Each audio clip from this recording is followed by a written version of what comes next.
বিয়ের আগে বউরে বলে দিবেন, শোনো বউ, আমি কিন্তু বড় তেড়া যুবক, আমি কিন্তু 2 নম্বর পথে কামাই করব না।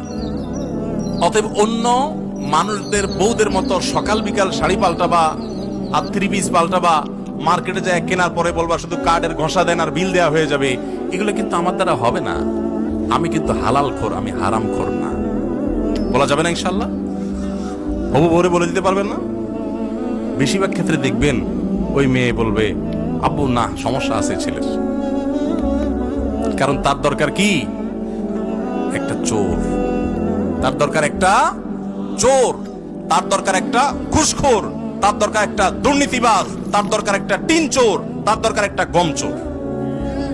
সে সৎ মানুষ পছন্দ, আপনি সাথে সাথে সেজদা পড়ে যাবেন, যাক একটা চোর প্রিয় মানুষ থেকে আল্লাহ আমাকে মুক্তি দিছে।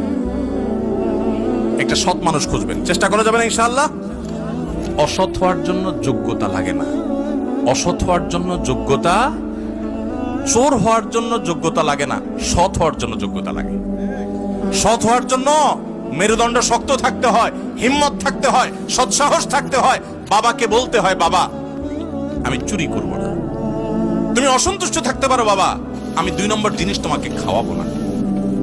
আমাকে অন্যদের উদাহরণ দিবা না, আমাকে সৎ মানুষের উদাহরণ দাও। যুবকরা বলা যাবে না বাবাকে ইনশাআল্লাহ? বেয়াদবি করা ছাড়া সুন্দরভাবে বলা যাবে না। আল্লাহ আমাদের সবাইকে তৌফিক দান।